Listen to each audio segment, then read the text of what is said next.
यह कहानी सावन की एक उदास सांझ की है, जब कैलाश पर्वत पर बैठे भगवान शिव की तीसरी आंख से एक अश्रु की बूंद गिरी थी, क्योंकि उन्हें याद आ रही थी वह क्षण जब उन्होंने सती को अग्निकुंड में समर्पित होते देखा था। और वर्षों बीतने के बाद भी वह पीड़ा उनके हृदय से कभी विलग नहीं हुई थी। सती के बिना उनका अस्तित्व अधूरा था।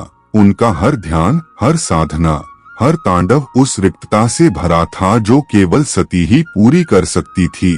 उस दिन जब दक्ष ने अपनी बेटी का अपमान किया था, तब सती ने अपने प्राण त्याग दिए थे, और वह दृश्य शिव के भीतर अमिट छाप की तरह बस गया था। उन्होंने सती की देह को अपने कांधों पर उठाकर वर्षों तक समस्त ब्रह्मांड में भटकते हुए शोक किया था, और जब भगवान विष्णु ने उनके हित में सुदर्शन चक्र से उस शरीर को विभक्त कर दिया, तब वह प्रत्येक भाग जहां गिरा वह शक्तिपीठ बन गया।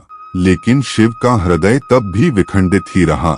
वे समाधि में चले गए, कैलाश पर चुपचाप बैठ गए। उनका डमरू वर्षों तक नहीं बजा, तांडव थम गया। गंगा उनके जटाओं में जमी रही, और नंदी बस एकटक अपने प्रभु को निहारता रहा, जो अब केवल मौन थे। न कोई मुस्कान, न कोई शब्द।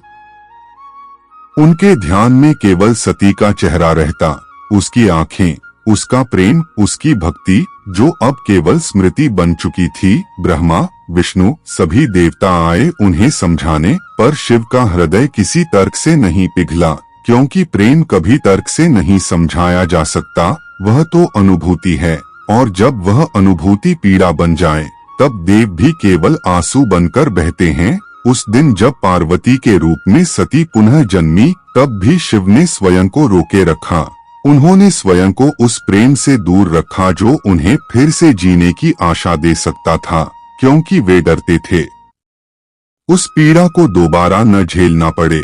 इसलिए उन्होंने पार्वती की भक्ति, उसकी तपस्या की परीक्षा ली, पर अंततः वह हृदय जिसने सती को पाया था, वह पार्वती के प्रेम के आगे भी झुक गया।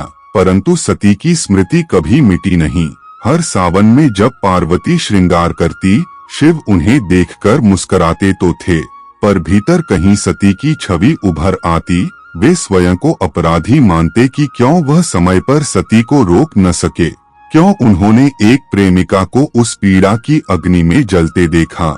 और उस रात जब पार्वती ने उनसे पूछा, प्रभु, क्या आप मुझे वैसे ही प्रेम करते हैं जैसे सती को करते थे?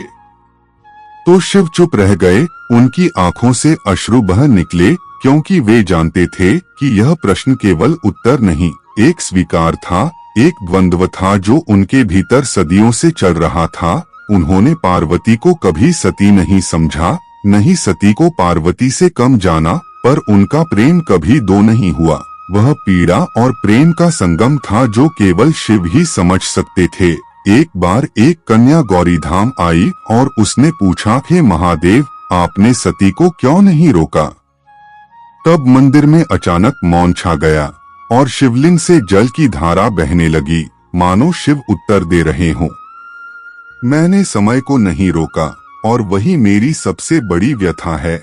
वह कन्या वहीं बैठकर रोने लगी। उसने कहा, प्रभु, आपने सबका दुहक हर लिया, पर स्वयं का दुहक किसे दिया? और शिव ने उत्तर दिया, मैंने उसे शिवत्व में बदल दिया। वह उत्तर सुनकर कन्या उठी, और उसने उस दिन से हर सावन सोमवार को शिव के लिए उपवास रखा। लेकिन उसका उपवास वर पाने के लिए नहीं, बल्कि उस दुहक को समझने के लिए था जिसे शिव ने सहा। वह हर सोमवार को शिव से प्रार्थना करती, हे भोलेनाथ, आपकी आंखों के आंसू मुझे दे दो, मैं उन्हें अपनी पलकों में रखूंगी और आपकी व्यथा को अपने हृदय में जी लूंगी।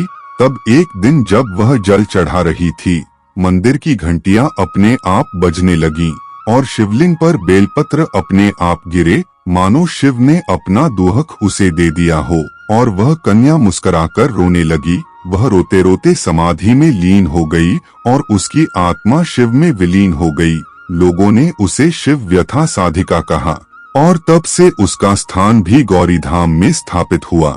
जहां एक और गौरी की कथा प्रेरणा देती है, वहीं उस साधिका की कथा शिव की पीड़ा को समझने की शक्ति देती है। कभी कभी मंदिर में रात के तीसरे पहर जब हवा चलती है तो लगता है जैसे कोई रुद्रवीणा की धुन बज रही हो, और वह धुन शिव के उस आंतरिक विलाप की गूंज है जो उन्होंने संसार से छुपाकर अपने भीतर रख लिया था। एक बार एक बालक ने मंदिर में पूछा, पिता कहते हैं शिव भगवान हैं, फिर वे रोते क्यों हैं? तब पुजारी ने उत्तर दिया, बेटा, जो प्रेम करता है वही रोता है, और भगवान शिव तो प्रेम के परम रूप हैं। उस दिन से उस बालक ने हर वर्ष सावन में शिव अश्रु अभिषेक नामक आयोजन किया, जिसमें भक्त केवल शिव की पीड़ा को समझने के लिए एकत्र होते, और वहाँ केवल मौन होता, कोई मंत्र नहीं, कोई भजन नहीं, केवल मौन, वही मौन जो शिव का सत्य था, वही मौन जो उस दिन से उनके साथ है जब सती ने अपने प्राण त्यागे थे। उस मौन में लोग अपने आंसू शिव के चरणों में समर्पित करते, कहते हैं, नीलकंठ, इस बार मैं तुम्हारी पीड़ा बांटने आया हूँ। और मंदिर के पीछे की पहाड़ियों पर एक दिव्य छाया उभरती जो न तो सती थी न पार्वती, बल्कि शिव की पीड़ा का रूप थी, शिवव्यथा, जिसने अपनी मौन मुस्कान में संसार के सारे प्रेमियों के दुख को समाहित कर लिया था। और जब सावन की अंतिम रात आती और चंद्रमा आकाश में पूर्ण रूप से निकलता, तब मंदिर में एक बार फिर वह पुरानी छवि उभरती, शिव समाधि में हैं, आंखों से आंसू बह रहे हैं, और आकाश में बस एक ही मंत्र गूंजता है, शिवाय दुहक विनाशकाय नमः। और वह गूंज दिल को चीर देती है, बताती है कि शिव केवल देव नहीं, वे दुहक का समंदर हैं, जो प्रेम में डूबकर स्वयं को भी भुला देते हैं। और यही उनकी सबसे बड़ी महिमा है, उनकी सबसे बड़ी पीड़ा है, और उनका सबसे बड़ा बलिदान है, सती का वह अंतिम स्पंदन जो आज भी शिव के दिल में धड़कता है और हर भक्त के आंसू में छलकता है। नमः शिवाय।